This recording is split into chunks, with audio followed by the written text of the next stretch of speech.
So good afternoon, everyone.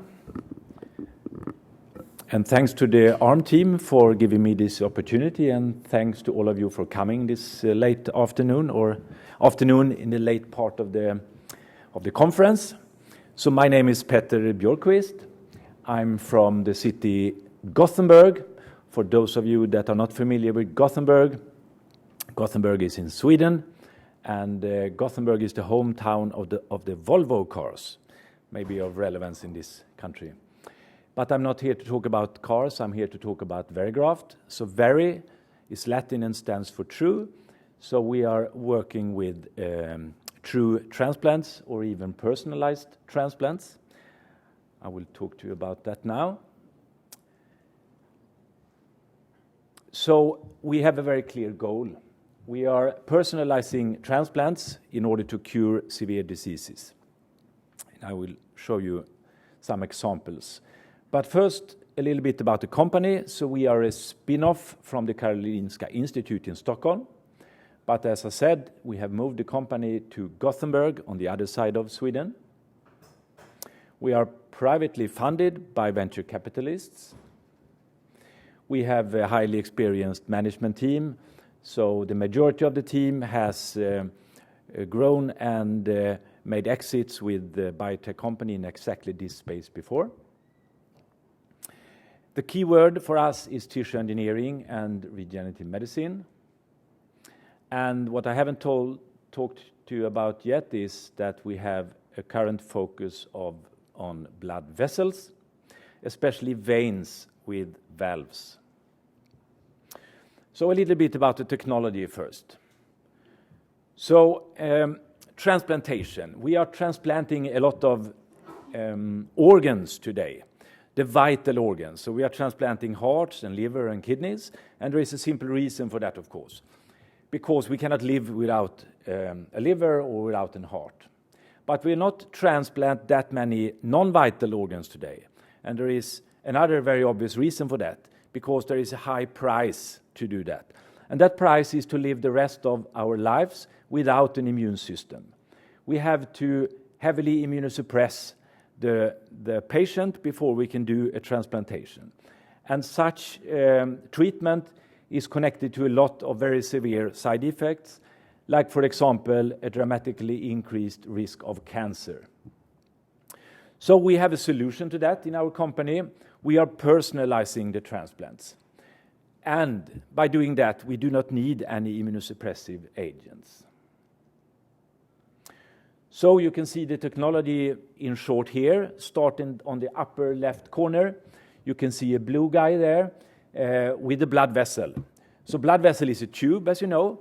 So the first part of our process, that is to do the so-called decellularization, taking off all the cells from that organ. In this case, the blood vessel. And strikingly enough, the blood vessel looks pretty much the same without its cells. The reason is that we have a scaffold behind the cells that is really building up the three-dimensional structure of the tissue. Next, we apply the red process you see a bit below. So starting by harvesting a blood sample from the patient, we are soaking the scaffold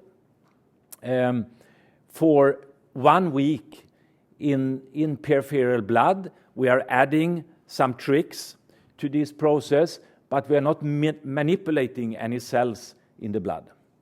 Out comes, in the other end, a personalized vein, in this case, that is shipped to the surgeons. So two things to consider here, especially. On the upper line, you see the scaffold. The scaffold can easily be stored for years because there are no living cells, no DNA in this scaffold. So we can easily keep a storage of scaffolds in our freezers.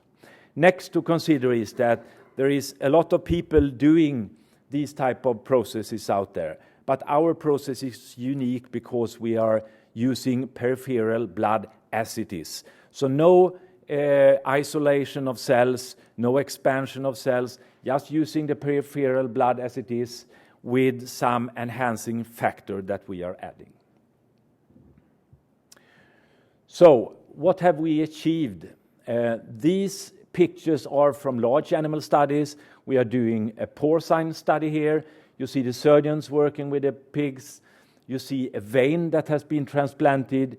You can see after 5 to 6 weeks that this vein on the lower left corner is still open with a perfect blood flow. And if you cut the vein longitudinally and open it up, you typically suspect to see signs of thrombosis. If you use artificial material, you typically see use of immune reaction if you use allogeneic material. We do not see anything of that in our animals.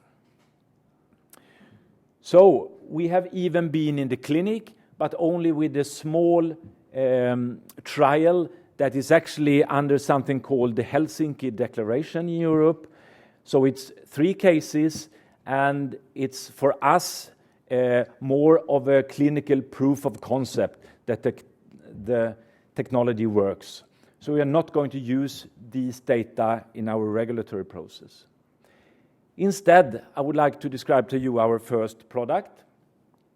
So our first product is a personalized vein. In the thigh region of our legs, we have veins that is very specific because they have valves that are opening and closing and regulating the blood. As you can see in this slide, it allows the blood to flow back to the heart again, but it can prevent the blood from going down in excess to the feet again. And this is very important. There are cases where these valves are not working properly. And if the valves are insufficient, the patient is with a disease called chronic venous insufficiency.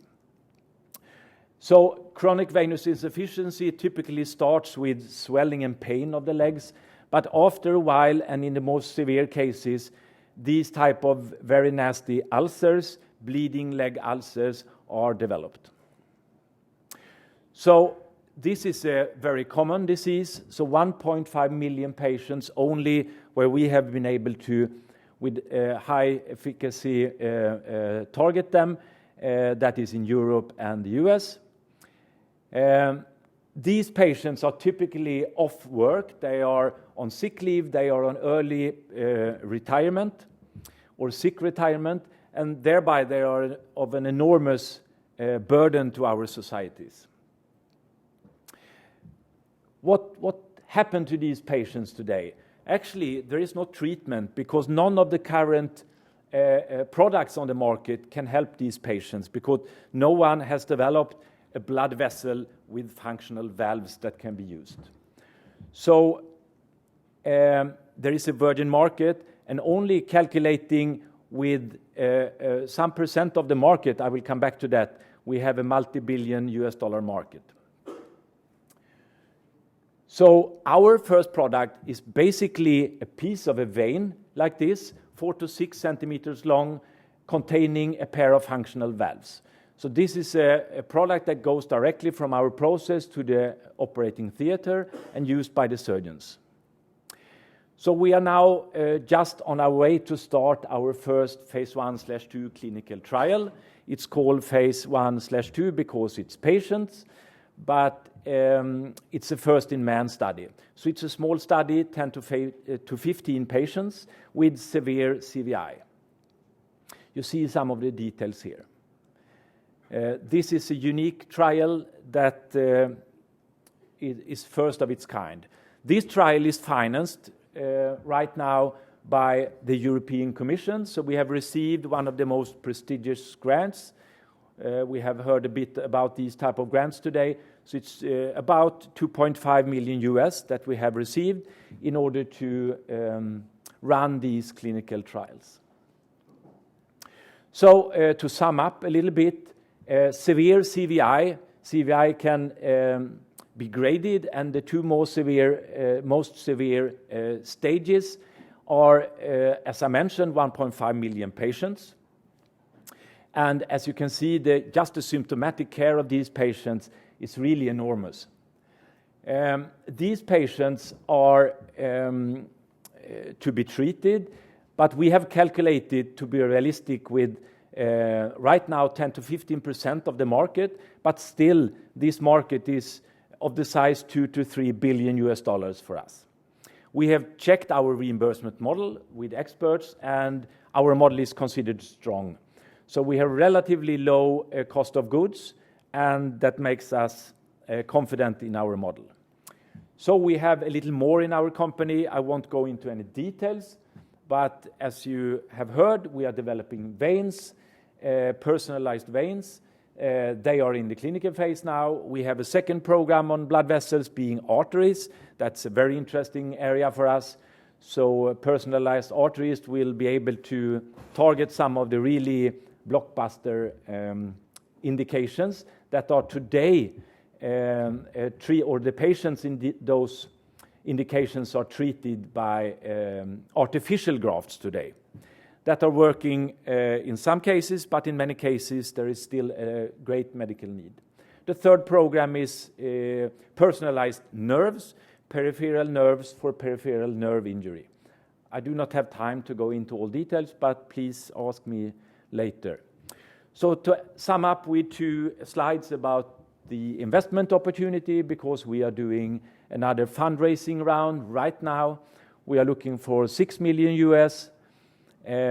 We are hoping to close it by the end of the year.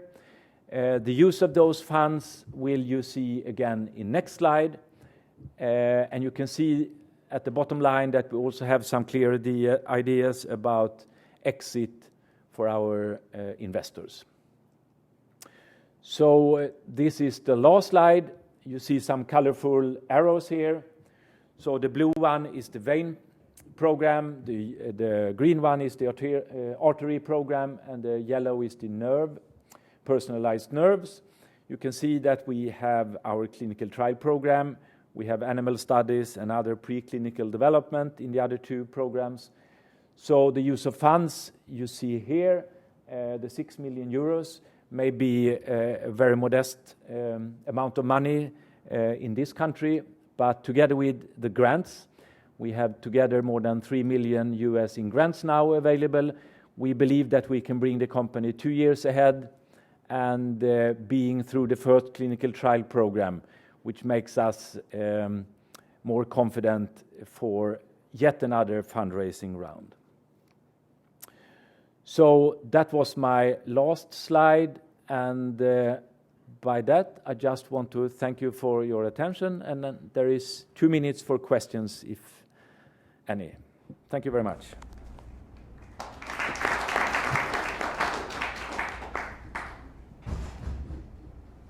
Yes? How many implants per leg? I said legs the most affected organ. There's multiple veins going to their foot.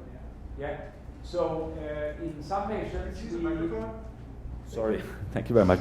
Sorry. So in some patients, we need to transplant 2 products or pieces of the vein, 1 in each leg. In other cases, only 1. So there are different alternatives. Thank you very much.